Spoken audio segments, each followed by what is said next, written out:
മരണം എപ്പോൾ വേണമെങ്കിലും നമ്മളെ തേടിയെത്താം. അതുകൊണ്ട് തന്നെയാണ് മരണത്തെ രംഗബോധമില്ലാത്ത കോമാളി എന്ന് വിശേഷിപ്പിക്കുന്നത്.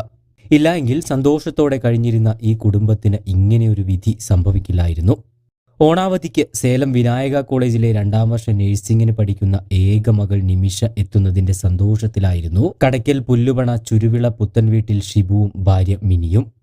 മകൾക്ക് ഇഷ്ടമുള്ളതെല്ലാം ഒരുക്കിവെച്ചാണ് അമ്മ മകളെ കാത്തിരുന്നത്. പക്ഷേ ഇത് തനിക്ക് അമ്മയോടുള്ള അവസാന നിമിഷങ്ങളായിരിക്കുമെന്ന് ആ മകൾ ഒരിക്കലും അറിഞ്ഞു കാണില്ല.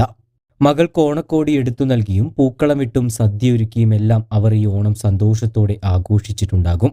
എന്നാൽ ഇന്നലെ വൈകുന്നേരമാണ് വിധി ആ 3 അംഗ കുടുംബത്തിന്റെ വിളക്കായിരുന്ന മിനിയെ ഒരു ബാഗിന്റെ രൂപത്തിലെത്തി പറിച്ചു കൊണ്ടുപോയത്. അവധി കഴിഞ്ഞ് മകളെ യാത്രയാക്കാനായി പോയതായിരുന്നു മിനിയും ഭർത്താവ് ഷിബുവും. കൊട്ടാരക്കര റെയിൽവേ സ്റ്റേഷനിൽ നിന്നായിരുന്നു നിമിഷയ്ക്ക് പോകേണ്ടിയിരുന്നത്. റെയിൽവേ സ്റ്റേഷനിൽ എത്തിയ ശേഷം ട്രെയിനിൽ മകളുടെ ബാഗുകളും മറ്റും സീറ്റിൽ വെക്കാനായി മകളോടൊപ്പം ട്രെയിനിനുള്ളിൽ കയറിയതായിരുന്നു മിനി. ബാഗുകളെല്ലാം വെച്ച ശേഷം മകളോട് അവസാനമായി കുശലം പറഞ്ഞ ശേഷം പുറത്തേക്കിറങ്ങാൻ നേരം ട്രെയിൻ മുന്നോട്ട് നീങ്ങുകയായിരുന്നു. ഇതോടെ പരിഭ്രാന്തയായ മിനി ചാടിയിറങ്ങാനുള്ള ശ്രമത്തിനിടെ പാളത്തിനിടയിലേക്ക് വീണു. വീഴ്ചയുടെ ആഘാതത്തിൽ തലയ്ക്ക് ഗുരുതരമായി പരിക്കേറ്റ മിനിയെ ഉടൻ തന്നെ കൊട്ടാരക്കര താലൂക്ക് ആശുപത്രിയിൽ എത്തിച്ചുവെങ്കിലും ജീവൻ രക്ഷിക്കാൻ സാധിച്ചില്ല. എന്തായാലും ഈ ഒരു അപകടം നൽകുന്നത് വലിയൊരു പാഠം തന്നെയാണ്. ഇത്തരത്തിലുള്ള എത്രയോ അപകടങ്ങളാണ് നമ്മുടെ നാട്ടിൽ ഇപ്പോഴും സംഭവിച്ചുകൊണ്ടിരിക്കുന്നത്.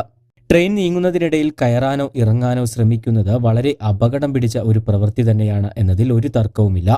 യാത്ര അയക്കാനായി എത്തുന്ന ആളുകൾ ഒരു കാരണവശാലും ട്രെയിനിനകത്ത് കയറാതിരിക്കാനായി എപ്പോഴും ശ്രദ്ധിക്കണം. യാത്ര അയക്കാനായി അകത്ത് കയറുന്നവർ അവരുമൊത്ത് സംസാരിച്ചിരിക്കുന്ന കാഴ്ചകൾ പലപ്പോഴും കാണാറുണ്ട്. പിന്നീട് ട്രെയിൻ നീങ്ങാനുള്ള ചൂളം വിളി കേൾക്കുമ്പോഴായിരിക്കും അവർ അത് അറിയുന്നത്. തുടർന്നുള്ള ആ വെപ്രാളത്തിലും പരിഭ്രാന്തിയിലുമൊക്കെയാണ് ഇത്തരം അപകടങ്ങൾ സംഭവിക്കുന്നത്. മിനിയുടെ ഭർത്താവായ ഷിബു കടയ്ക്കൽ മാർക്കറ്റിൽ പച്ചക്കറി വ്യാപാരം നടത്തിവരികയാണ്. എന്തായാലും ഒരു നാടിനെ ഒന്നടങ്കം ഞെട്ടിച്ച സംഭവമായിരുന്നു മിനിയുടെ ഈ ദാരുണമായ മരണം. കൂടുതൽ വാർത്തകൾക്കും വിശേഷങ്ങൾക്കുമായി ചാനൽ സബ്സ്ക്രൈബ് ചെയ്യാൻ മറക്കരുത്.